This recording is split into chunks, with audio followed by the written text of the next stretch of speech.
타인의 고통을 즐기는데 사이코패스 연구 결과 충격. 어두운 방 안, 차갑게 울리는 금속음. 교도소 안에 fMRI 스캐너가 움직인다. 한 수감자가 천천히 기계 속으로 밀려 들어간다. 화면에 비친 건 단순한 장면. 손가락이 종이에 베이거나 칼날에 스치는 순간 연구원은 지시한다. 이번에는 당신 자신이 다쳤다고 상상해보세요. 놀랍게도 반응은 정상이다. 고통을 감지하는 뇌의 경보 회로, 앞섬엽, 대상피질, 편도체가 또렷이 불을 밝힌다. 그 순간만큼은 평범한 인간과 다르지 않았다. 하지만 곧이어 두 번째 지시가 내려온다. 이번에는 다른 사람이 다쳤다고 상상해보세요. 이번엔 패턴이 달라진다. 타인의 고통에 반응해야 할 감정 회로는 둔해지고 편도체와 전전두엽의 연결은 마치 끊어진 듯 흔들린다. 그뿐 아니라 어떤 경우엔 오히려 보상과 쾌락을 담당하는 복측선 조체가 깜빡이며 빛난다. 남이 다치는 장면에서 그들의 뇌는 고통 대신 흥미를 계산하기 시작한 것이다. 연구진은 교도소 수감자 121명을 세 그룹으로 나누어 실험했다. 결과는 일관됐다.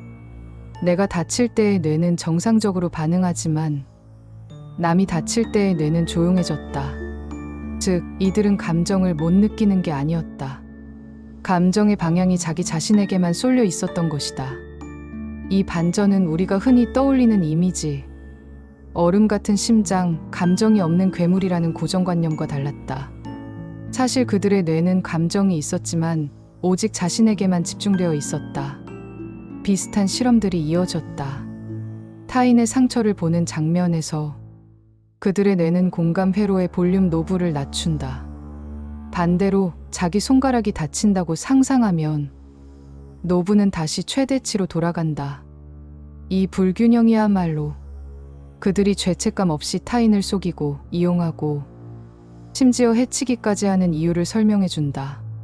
그렇다고 모든 희망이 사라진 건 아니다. 일부 연구는 작은 가능성을 보여주었다.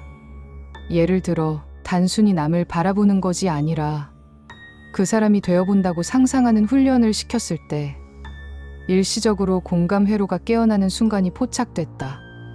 하지만 한계는 분명했다. 남을 떠올려라라는 단순한 지시만으로는 부족했다.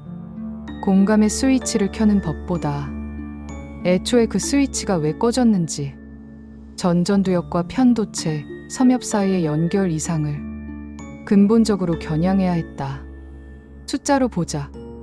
인구 전체에서 강한 사이코패스 성향을 가진 사람은 약 1% 내외. 하지만 교도소 수감자 집단에선 훨씬 높다. 그리고 또 하나의 흥미로운 발견. 사이코패스 중에서도 거짓말, 죄책감 결여, 피상적 매력 같은 성향이 강한 사람일수록 타인의 고통을 볼 때 복측선 조체의 반응이 오히려 더 강해졌다. 즉, 남의 고통을 보며 쾌감을 느낄 수 있다는 뜻이다. 연구실의 모니터 앞, 연구원은 조용히 속삭인다. 그들은 감정이 없는 게 아닙니다. 그들의 회로는 다르게 연결되어 있고 다르게 학습되었을 뿐입니다. 치료는 쉽지 않다. 그러나 뇌는 가소적이다. 자기와 타인의 경계를 조절하는 훈련, 보상 회로의 학습 목표를 바꾸는 개입, 맞춤형 교정 프로그램. 길은 아직 열려 있다. 이 이야기는 괴물의 초상이 아니다. 공감의 스위치가 어디서 어떻게 어긋났는지를 추적하는 과학의 기록이다. 그리고 우리에게 남는 마지막 질문. 당신의 뇌는 남의 고통 앞에서 스위치를 켜고 있는가? 혹은 모르는 사이에 끄고 있지는 않은가?